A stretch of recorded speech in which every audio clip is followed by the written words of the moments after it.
Hey y'all, quick heads up on this episode with Noel Haggard. Around the 8-minute mark, you'll notice a dip in audio quality. We hit a technical snag and my recording rig stopped capturing for about 10 minutes. Luckily, my buddy Dennis was rolling video, so I was able to patch in the room audio from his camera to cover that section. Nothing was lost, just a little rougher than usual. Stick with it, it was too good to cut. Big thanks to Dennis for saving the moment. Y'all enjoy. Thanks.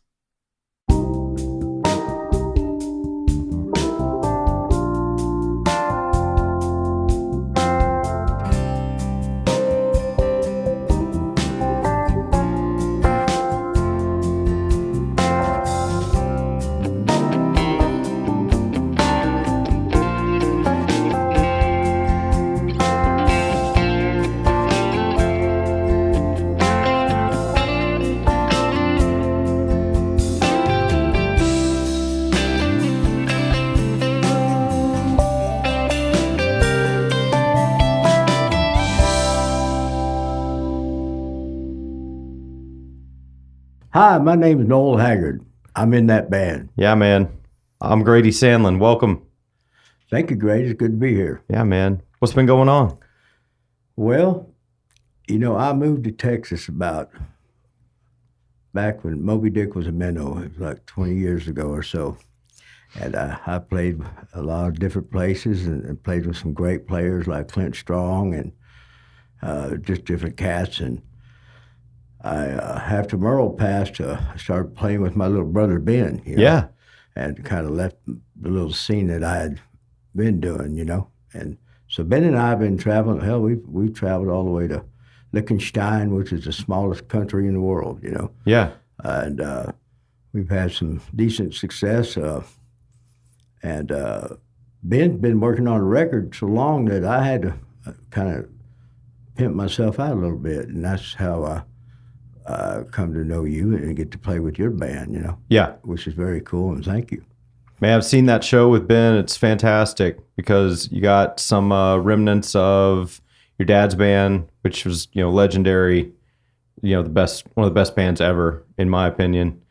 And so getting to kind of roll with some of those guys and you and Ben, have that connection to your dad that I think everybody wants.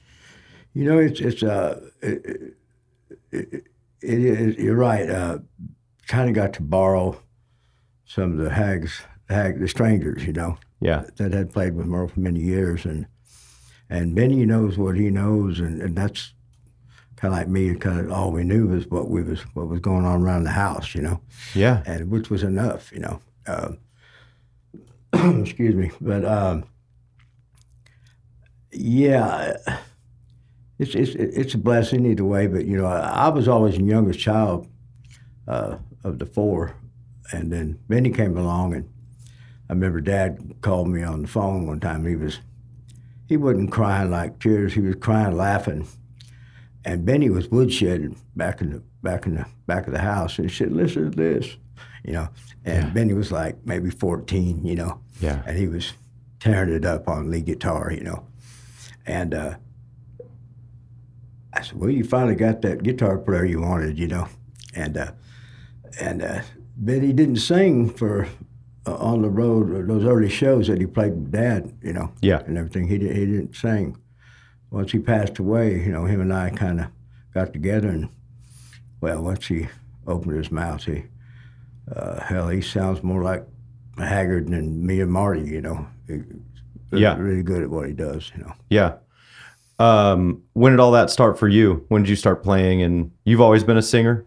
No, it's funny.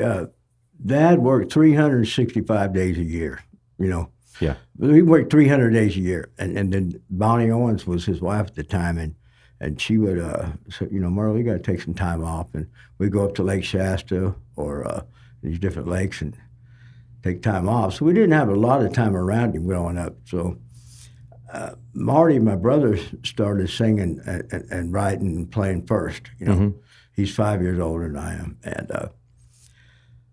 and I noticed that he was getting attention, by doing that. So I grabbed the guitar one day, and on the bottom E string, I just da da da da da da da da da da, you know, and I followed. Dad came home off the road, and I followed him around with that guitar and just kept playing that little thing. So he handed that over to Roy Nichols, and Roy wrote an instrumental called "See the Sunset," and that was on the Strangers.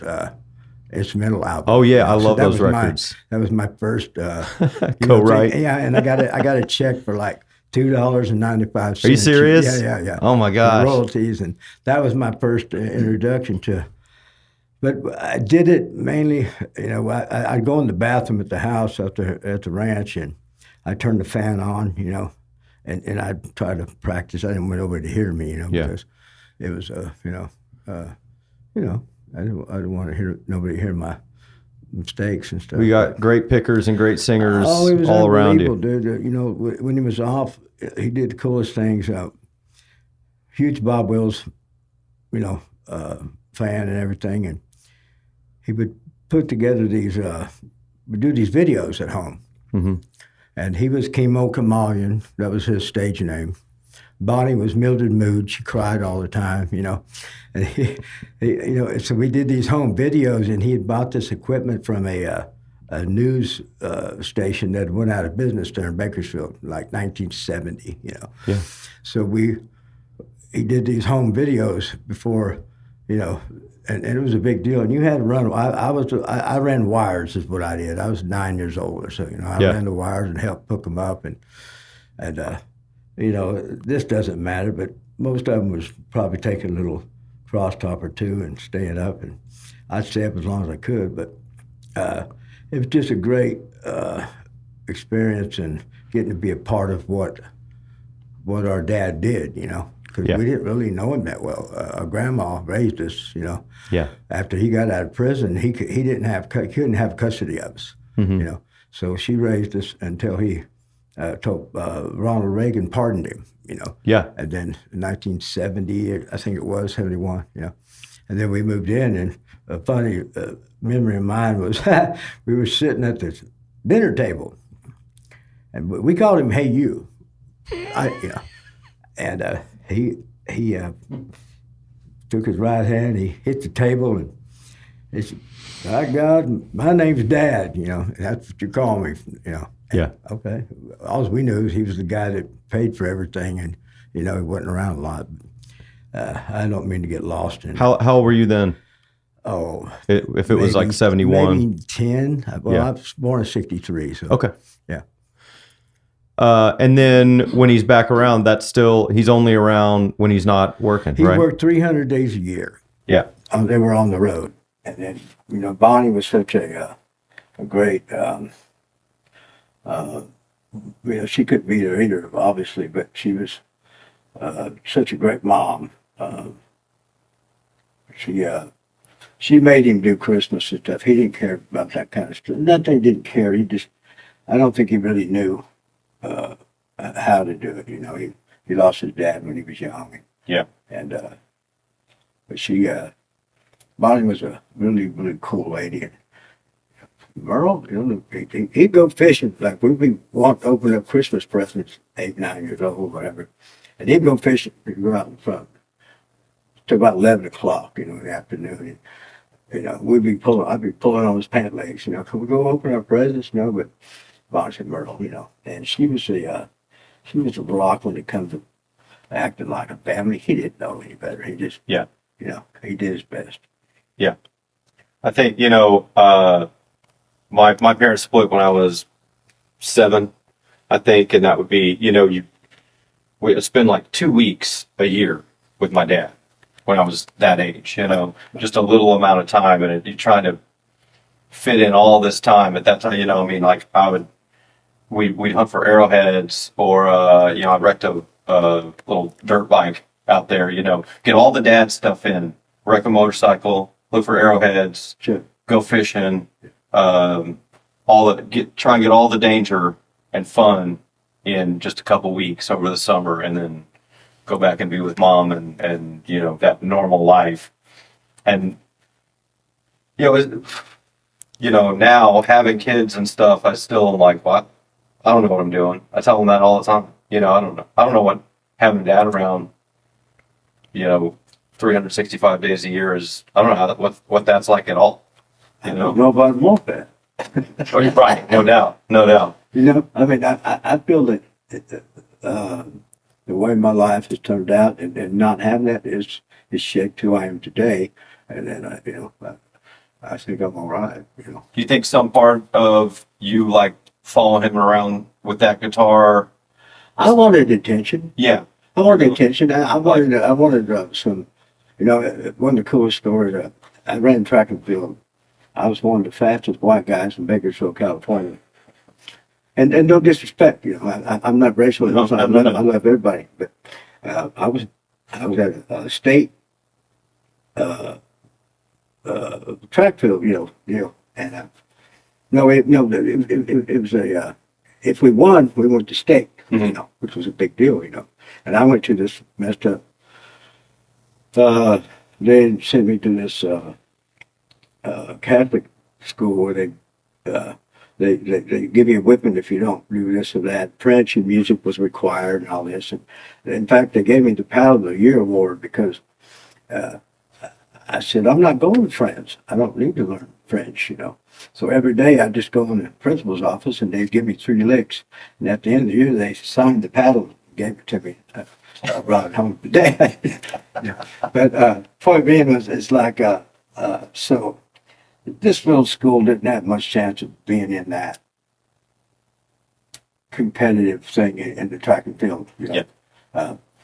We made it to the. I was anchored on the 440 relay. We made it to the big deal, the state championship, and I looked up before they fired the gun, and he was standing over there. Yeah, man, I bet that meant a lot. It's a big deal. Yeah, I bet. Because he missed a lot, and right. So it was really cool. He got, and we won this thing, and so that's amazing. I stepped my neck over the damn thing and won, and that was cool. We had that moment together. Yeah, man. I can remember those things as a kid when my dad, because he wasn't around all the time. When he was around, when it was a baseball game or whatever it was a big deal. And I would try to show out a little bit, Oh yeah. Make sure you get noticed. You want to make them proud, Yeah. I remember I took some back in the day when I was young. I took jiu-jitsu, kung fu, and taekwondo, right? And so later on, I was like 18, no, 17 or something. I started taking it again, and I cracked my own head with some nunchucks, busted my head open, right? No big deal, right? And I'm just gonna let it. It'll heal, no big deal. And I'm staying at my sister Kelly's house, and I hear this honk outside. Dad outside in his Hummer, getting the goddamn car. I said, "You're gonna go get my stitches," Yeah. But just those little memories are, really cool. And it's not that he didn't want to be there. It just he had to go do what he was doing, and so we could have the life that we've had. Yeah. Once you get in this life, in our line of work, you catch on to something and you figure, because we've all had to fight for it. You get no matter where you are, you think this could all go away tomorrow. And I think you kind of chase that. And Merle, his dad died when he was 9. Mm-hmm. Okay, and that was his hero. And Sure. it really threw a wrench in his head, I think. And so he didn't have a lot of dad skills, let's say. He did the best. Always had a job, and he demanded respect, and I think he did the best he could do. And he was a good friend. Yeah, that's good friend is that's how I was thinking about that today, because that's sort of what my relationship with my dad turned into, because like I said, it felt more like a friend. It was a different relationship than what I needed or what I wanted or what I thought, what I understood. And I think way different than the relationship I have with my mom. Or my mom's parents looked after us quite a bit too. So even my grandma and my grandpa, closest thing I ever had to, a real father. Yeah. Someone who I really mentioned the grandpa thing. Like I said, Merle's dad died. We died, so I didn't really have a grandpa on that side. And boy, I can tell you some stories, but I don't know if I can tell you them all today. They're pretty deep, and I'm hoping to write a book, and not to make money, just to share the whole thing, because it's been a really cool ride, and it wasn't always, roses, none of them are.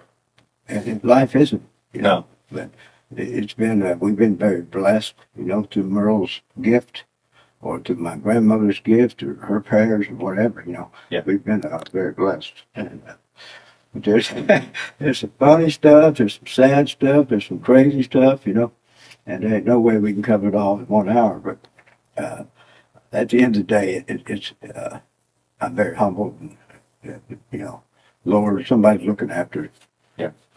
us, and not that we're special or nothing, you know what I'm saying? I do. When you get to a point where you think you want to follow this music thing, was Merle able to pull any strings for you, or get get any of that moving for you? I don't know exactly what you're asking, but I can tell you what. First, the reason I started playing guitar because I was getting attention from girls. Oh yeah.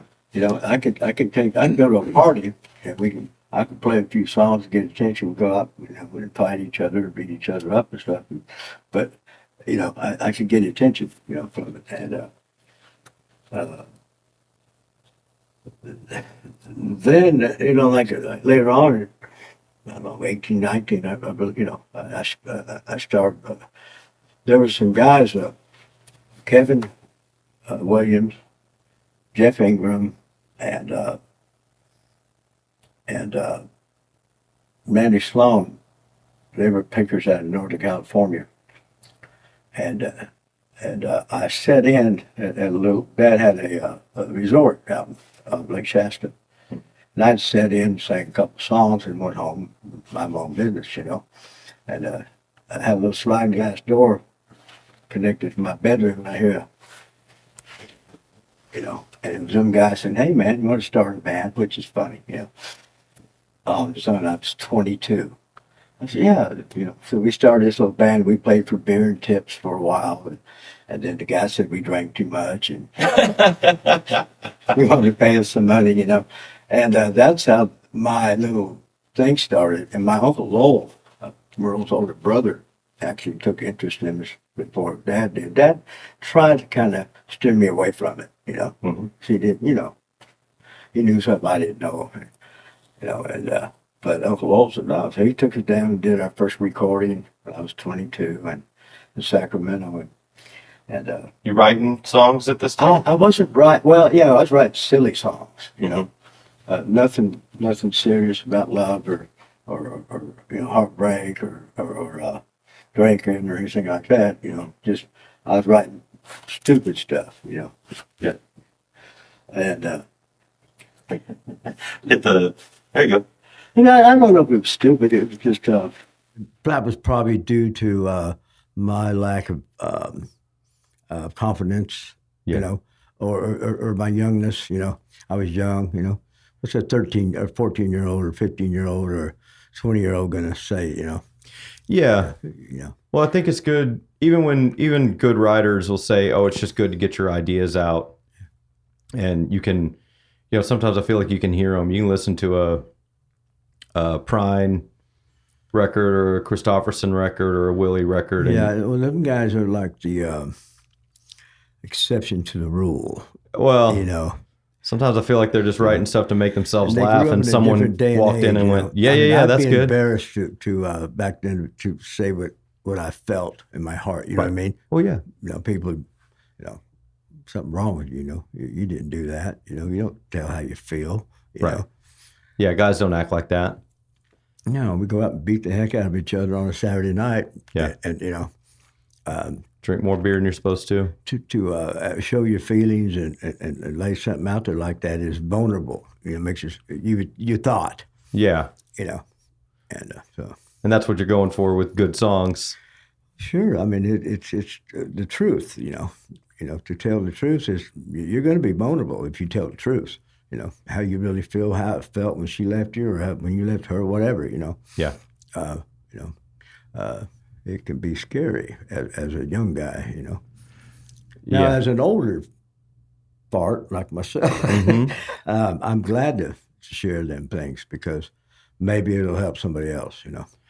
Those are things that are universal, and like you said, it's not all roses. There's things in there there's lessons, stories to tell, things you could learn, you could pass on to somebody else. Man, one of the funniest memories of mine is my grandma Haggard that took care of us as younger kids and everything till Merle got us, he could have custody of us.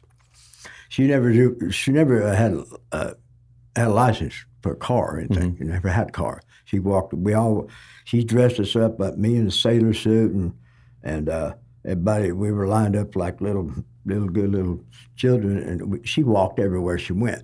She walked to work, she walked to church, and so at 69 years old, Merle went out and bought her an MG midget. Him and Roy Nichols bought her an MG midget convertible, and brought it to the house. I think it was like $6,000 at the time. It was 72 or something, whatever year it was.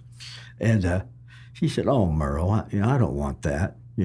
So they took it and took it out in the foothills there in Bakersfield, jumped stuff until they broke it, and they walked back. And then they got her a Dodge Dart, right? And Grandma ruled the house and us kids with a willow switch. I mean, she wasn't mean or nothing. It was just, that was old school. Step out of line. Yeah, and like one incident, Marty used to start kick fights underneath the table, and we complained about it. Well, she didn't know who was starting, so she'd just take her switch and hit everybody underneath the table, right? And so when Dad come home off the road, we're telling him about this, this what's going on. And so he was pretty smart. So he went and bought a glass table. So she could see who was starting the crap. And there's a lot of good, lot more good stuff to tell than there was bad. It was. I've been very fortunate. She used to. She'd go out and while she was picking out the willow switches, she at the same time she was making me a bow and arrow and an Indian suit. Yeah. That kind of. Yeah. She was an amazing lady. Yeah. That's cool. It sounds like Merle was just trying to make sure you guys had everything you needed so she could take care of y'all. Yeah, and I'm sure that was hard on his head too, I know with the last two children he had, Benny and Janessa, he kind of made a pact with himself that he wasn't going to be there, Yeah. He wanted to be there. So, I get it.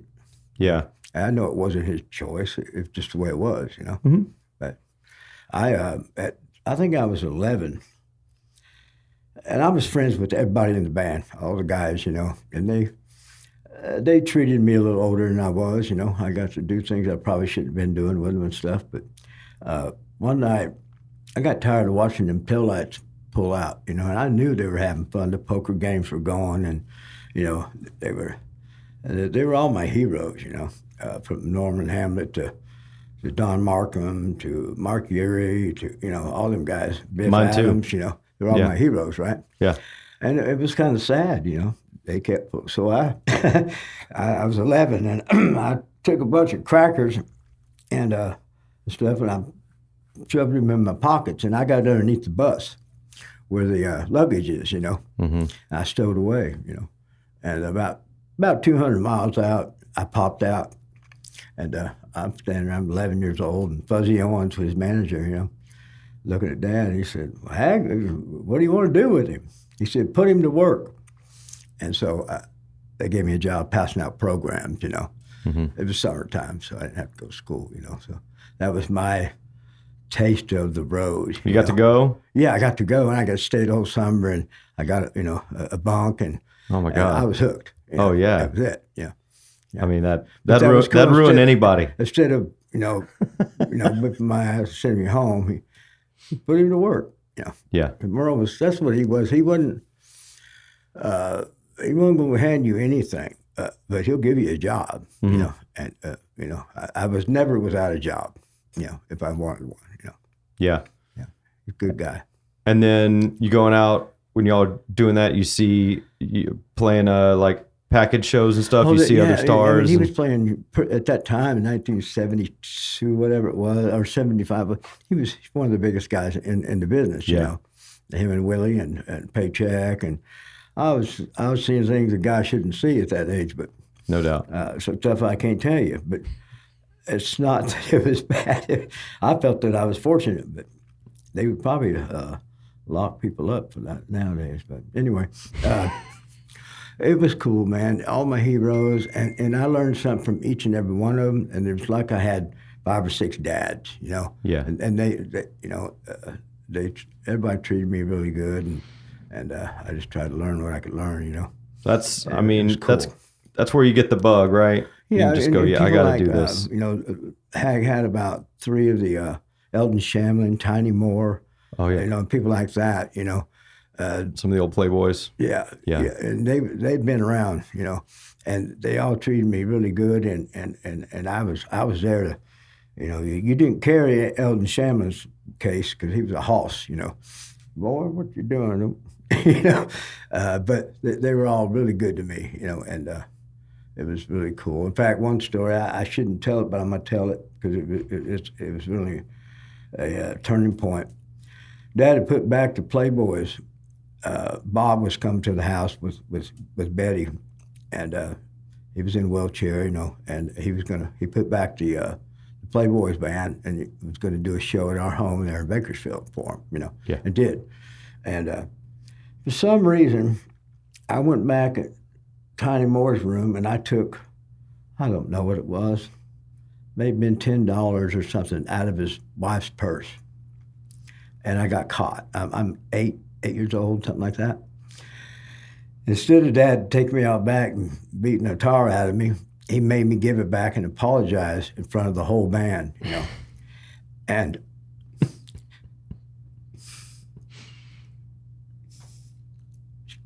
still to this day, that's a tough one, Oh yeah, because that was his heroes, and he was my hero, and they were all, and that was.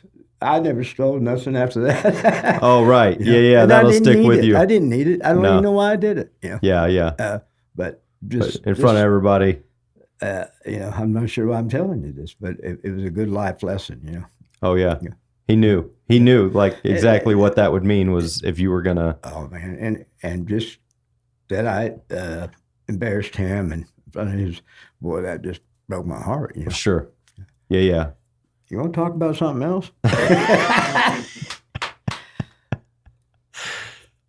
So yeah, well, when do you start writing at some point? When do you start thinking this is something I want to do too, and like I want to take seriously? Like at what point does this kind of become? I think everybody, because when the people I was in a band with at 20, and we were writing stupid songs and just doing whatever came to our head. If I was in a band, if there was 4 of us, 2 of us still play. The other 2 guys are, they're off doing real jobs. They're professionals. You know what I mean? So, at some point in my path, maybe by the time I'm in my late 20s, I start thinking about how can I really do this? I got into teaching lessons, and I think I just got more serious about what I was doing, and anything that I thought was gonna further my situation, make my situation better, whether it was meeting new people or playing a certain kind of music or a certain kind of club. That's what I wanted to do. Like, and that would be the time I would say I really got focused on it. My motivation came by accident. I've done a lot of jobs, tile, building decks, I like to work and all that, do a lot of different things, paint and whatever. And I come home one day and there was notes all over the house up there. It said no drugs, no alcohol, no excuse. And that come from Miss Teresa, and or Dad, whatever. And so this was at the big house up. We call it the big house up in Northern California. Yeah. So I just started packing my stuff, All right. And one of the tours had just ended, and the sound guy, the T-shirt guys and stuff, and had a band with their trailer, and they were going to Nashville. I said, can I hitch a ride with you? I just threw my crap. Marty, my older brother, was living in Hendersonville, so I just asked him if I come stay with him for a minute, and I threw my stuff in the back of that van and took off, Yeah. And one night I asked Marty if I could borrow his car. I was going to go down to the, I think it was the Hall of Fame lounge, yeah. And they let people get up and sing, Mm-hmm. So I got up and sang and did a couple of tunes, and there was a guy in the audience there, Estel Sowards. And I'm 29 at the time. I had never thought about really making a career out of it, Mm-hmm. And he said, boy, he reminded me of Colonel Parker, had a big diamond ring and twirled this little drink with his finger. And he was John Michael Montgomery's manager, him and John Doris, He asked me if I wanted a deal. I said, sure, I'll take a deal. Anyway, that's kind of how I didn't take myself that, like I was some kind of, that good at it, really. Just, This is it the just kind of happened by accident. This is the really, early 90s by then? Yeah, it was 1990, actually. Yeah, okay. It was the very early 90s. 92, I think, before the record came out, But got to deal with Atlantic, blah, blah, blah. There's more stories to that. Rick Blackburn and Merle didn't see eye to eye, and he was the president of Atlantic, but I'm not going to go there today. Yeah. Because we'll save that for another story. Sounds like quite a story. I've been blessed, man, and then, of course, Benny, I did that and got tired of playing it just got ridiculous. And I went back home and went back to work for Dad until he passed away, opening up the shows and cooking for him and taking care of his clothes, and which I was very proud to do, and then Benny came along, and on his deathbed, he said, "You boys," he said, "you take that bus and you go to work." That's what he told us, and we've been playing together ever since. Yeah. So. I think we've talked a little bit about this. We have some shows coming up together, but I just think I personally believe that era of the late 20th century is legendary and will be studied forever. And I don't know that popular music in America or Britain or anywhere will ever be quite as good as it was then. And I think he realized that and was probably going, you know what, you got my name, you got my legacy, and people still want to see it. You got those songs. Plenty to work with. Oh yeah. You can give a person all the money in the world. That means it. But no, he paved the way for Ben and I both, or Marty. Same thing. Right. To have an avenue of income. Till we die. Even we just sing his stuff. Yeah. And that's what a blessing.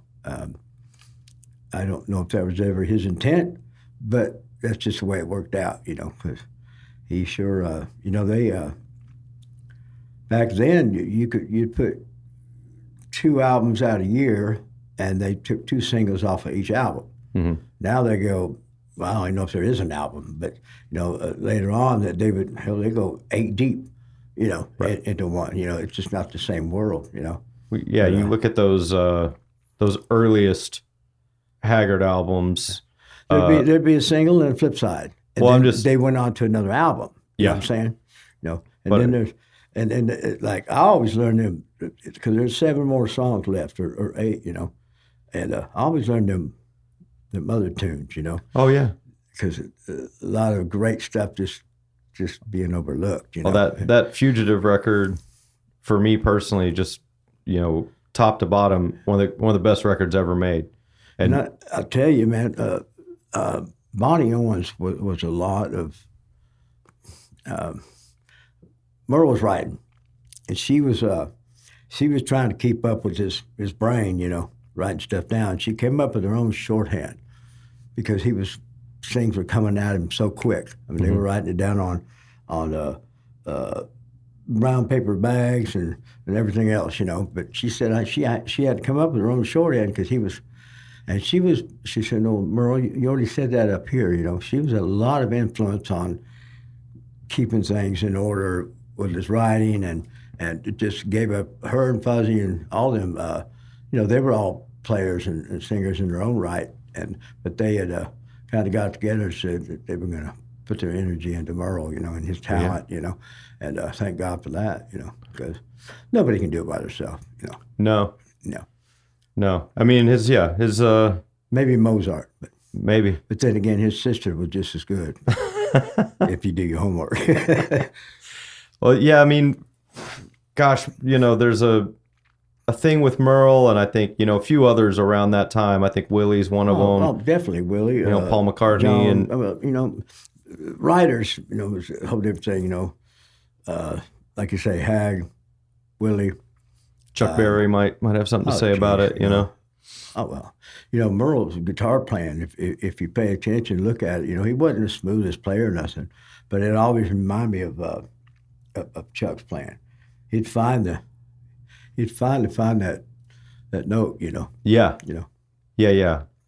Kind of and his singing, his phrasing, it's like Chuck, Yeah. Believe it or not, I mean, maybe not a regular person, but a person that's not in the business wouldn't notice it, but it's there. For sure. There's and that's something too, I think he's able to put a lot of things together that other people wouldn't have before. I think he had big ears. Yeah. He listened to I don't think at the time, I don't know if a lot of people were thinking, a Jimmy Rogers or a Bob Wills tribute record would be a good idea. Well, no, in fact, you're 100% right. When Merle was sitting on top of the world, he and the label, I believe it was Capitol. He decided to 20-year deal with Capitol. They were rolling, hit record after hit record after hit record, and all of a sudden he wanted to do a tribute to Bob Wills. Mm-hmm. They said, no, Merle, that's not a good, he just got 7. Won every award there was: entertainer, album, songwriter, singer, band of the year. He was standing there with 7, Academy Award awards, and he wanted to switch gears, and pay tribute to the people that he had idolized. Mm-hmm. He did it anyway, and it was the best damn fiddle player in the world, I believe, was the name of the album. Yeah. Did he teach himself to play fiddle? That was freaking torturing, dude. It's usually parents complaining about listening to kids learn how to play the fiddle, not the other way around. This house in Bakersfield that he had built his first, success, and he built this big home outside by the Kern Canyon, and what a great place to grow up as a kid, I mean, I had a 100-yard dash marked out in the hallway, True story. So, but he would come down, he'd get home and we just, Dad, stop, but I give him credit. He worked his tail off to get it right and learned how to play that they have names for it, and I was friends with Jimmy Belcombs, which is from right there in Arlington, great players like that, and Tiny Moore, Eldon, all them guys, and they were Gordon Terry, was another one that was part of the deal, but he learned how to play it. I mean, to do it, and then try to, to do it and play with, your friends is one thing, but then to learn it and then play with those guys. Yeah, right, and not have to hold your head down. And it meant a lot to him because he didn't. The singing, I think, I don't want to say it came easy, but it was so natural for him that I believe it was really a big deal for him to become noticed as a guitar player, fiddle player, a total musician. I think it meant a lot to him. To have the respect from cats like that. Well, a lot of people when they've got that, I think his voice is perfect. I think for a male voice, I think it's him. I think for a female voice, it's Ella Fitzgerald. Those are the most perfect examples of just pure voices in my mind. And usually when someone's got a gift like that, they don't write as well as he does. They don't play guitar as well. They don't decide they're going to learn fiddle, into adulthood. It's obvious he's got a real hunger, aside from what his natural talents are. Yeah, and he wasn't trying to be a big shot or nothing like that. He just he loved, Tommy Duncan singing. He loved Bob's his playing and the whole thing. And he when before he was born, Grandma Haggard, Flossie, she prayed that he would have the gift of music like his father. He played also, They played, I got some pictures of them. They're all, everybody's beat down in the 40s, They look, but I got pictures of them, and they played on a Saturday night every now and then when they had the energy from not working all week. And I'll be god dang if her prayer wasn't answered, Oh yeah, it's in the blood, man. Yeah, and he touched a lot of lives, and did a lot of good, He did. Yeah. He did. And God bless him. Amen, brother. Yeah. Well, he's the reason we're sitting here talking today. He is. Really. I mean, if you look at it, Yes, that's sort of where I was thinking about is like, it is a blessing to have that legacy to follow up on and the gift that he gave you. Is it a burden too? Oh, are we talking about a blessing and a curse? Yeah, maybe. I think it's what you make it. Yeah. I could say, oh, it's a curse, or I'll never be there. But no, man, it's a blessing all the way. What you do with it is up to you. And it's a different day and age. I go out, no ego. I don't want people to compare if they can help it, Mm-hmm. I'm not Merle. There won't be another Merle. I'm just me, Marty's just Marty. You bear a striking resemblance. Well, yeah, the old gene pool, yeah. But we're all different, but we all sing from the heart, and we're very grateful for the, any love anybody wants to give, What's the one where, is it the Runaway, Run Around? What song are we doing that? Runaway Mama. Yeah, Runaway Mama. Dude, we were, so that, the intro is a little tricky or whatever. So I was listening to a version of you and Ben do it, and then I was going back to that bluegrass record. Okay. And sitting and listening to them. This is just, I'm like going to soccer practice I don't even know and stuff. if I've heard the bluegrass version. But it's great. Yeah. No surprise. I know it is. And then, but I mean, I'm telling you though, I was sitting there going back and forth between them, and for a minute, I forgot who I was listening to. Oh, yeah. You were him, Oh, cool. And that's like, I'm not going to say that about every song that we did, but I mean, I thought that was cool. I was going, I don't sit and study them. I learn the chord progressions. You don't have to. And then I just do what I do, and I'm sincere, and I hope somebody likes it, and I hope it touches them as much as it touched me, Yeah. Because you can't please everybody. Oh, hell no. But I don't mean to. I'm sincere as you're going to get. I'm a mess, but I really do care about when I'm on stage. It's a big deal, and it's a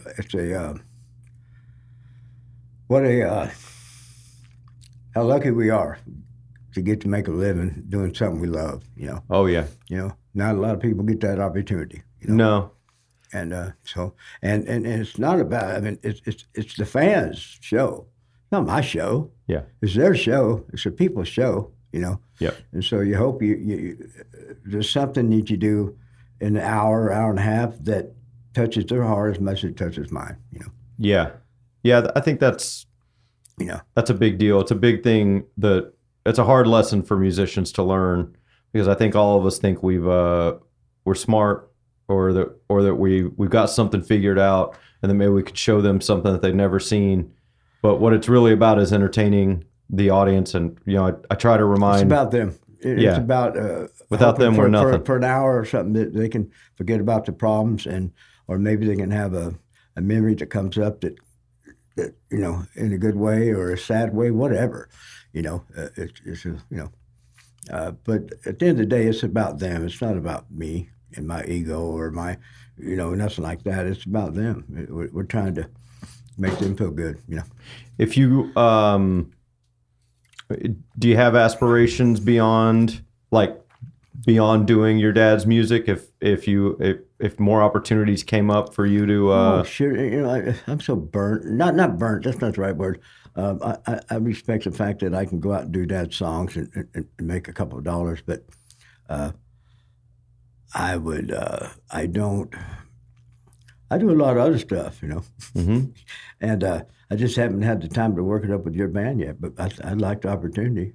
Well, yeah, we talked to, then you become who you are, because people say, oh, that's cool, they can do that stuff.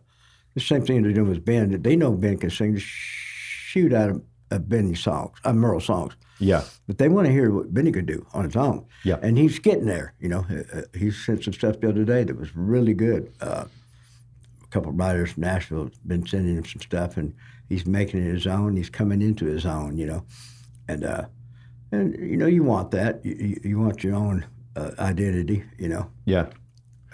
I think there's like a point of view in doing this kind of music, and that's why I like in our band passing around a little bit. I like to sing these kind of songs. LD likes to sing these songs. Yeah. Pat likes to sing these songs.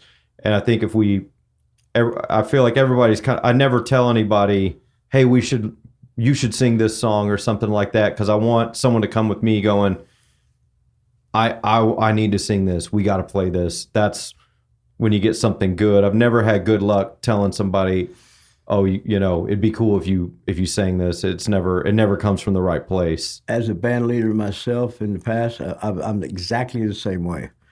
I'll ask bass player if he wants to do something. He does whatever he wants to do. Yeah. Not what I want him to sing from his heart, Yeah. And I don't care if it's an Eric Clapton tune, whatever, and whomever, let them sing what's from their heart, and that'll show, And sometimes what's cool about it is you get out of the little country vein, might ease off into the Eagles or what I'm saying. Yeah. And not everybody really, likes the same old thing. Right. Yeah. But the point is that they get to sing from their heart and sing what they want to sing and project what they want to project. That's what'll communicate to an audience too, right? Yeah, that'll be meaningful. Yeah, and it's just being honest. Yeah, you'll connect with somebody. People aren't stupid; they can see bull crap a mile away. Yeah. And we've all seen it. They've been to Branson. No, I'm sorry. I didn't say that out loud. I love Branson. I had a ball down there. Yeah. Me and Abe Manuel, and oh geez, I can't even tell you about it. Well, so we've got some shows coming up. We're doing this weekend at the Stockyards. I know you've been there before, and I think again, I think a lot of people are coming. They like us. They know who you are. No, they love you, and you got a certain following, brother. Don't cut yourself short. Maybe about 4 old ladies come see me, but hopefully they bring their 4 old lady friends. Yeah. Hopefully they have some friends. Yeah. Yeah, exactly. I'm honored to play with y'all. What was cool about that? I don't know if you ever told that story, but I'll tell it to you folks out there. I was talking to Mr. Grady on the phone, and I thought that I thought Grady was the guitar player to my right on stage. Pat. And so I was bragging to the guitar player on the right, which I thought was Grady, about Grady. And I said, well, I'll tell you one dang thing, that drummer didn't miss a lick. I said, he was, he's great. And then Grady let me know that was him, I'm that drummer with the shit-eating grin back there. That's me. No, but your smile kept me comfortable, because I only did the one show with y'all. And And that was really cool, you know, and thank you. But no, I'd never given a compliment to a guy that I didn't know that was the guy. It's a unique position for me too. Yeah. So, But yeah, and it's odd to have the drummer be the person calling the shots, but it's just what the drummer's the way the it ended backbone up. of the band. I don't give a crap what anybody says. You know, I can't sing if you're not doing your job. Yeah, It's impossible. yeah. I mean, that's at least the way that I've been taught. You know, Yeah. if you're not, you're carrying the train. You know, I love that the crew of guys we got, everybody. There's no drama. There's no worry about anybody showing up not prepared. There's so much trust. and it was such a cool kind of like a reunion because when I first moved to Fort Worth area, I got L.D. Hill and I did some duo stuff together. You know, heck, it'd been so long. I don't know, 15 years. I didn't even know where he was or what he's doing. Yeah. And then it's kind of like a reunion, and I was so comfortable knowing he was there because, he's so good. And, Oh yeah, and he's fantastic. it's a nice fit, and I appreciate y'all letting me sit in and do some stuff with you. Man, we're glad. I think it's good, mutually beneficial. I'll say that. And I'm having fun. I can't wait till Saturday. I can't wait till. Where are we at Saturday? Longhorn Saloon, Little Red's Longhorn Saloon in the Fort Worth Stockyards. That's gonna be fun. Yeah, I feel honored and I'm just comfortable. It's gonna be fun. Yeah, man. And then just a couple weeks later, we're up here at Dan Silverleaf in Denton doing all Haggard. And that'll be Friday, April 3rd. 3 days for Hag's birthday. Yeah. Yeah. So I always try to do it around then. Usually try to get it to fall on his birthday, but it being a Monday this year, I was like, well, that's rough. We don't know. Nobody wants to go to a show on a Monday. Well, no, I'm not going to say anything about that. Okay. But we're excited. I got another friend, our buddy Matt Hillier, is going to come along and sing some songs on that too. You'll really dig him. He's a great dude, great picker, and great writer in his own right. And it's going to be really, really fun. And you're going to love that venue too. Well, for what it's worth, ladies and gentlemen, anybody listening, this is a really good band and great people. And again, I'm honored to be a small part of it.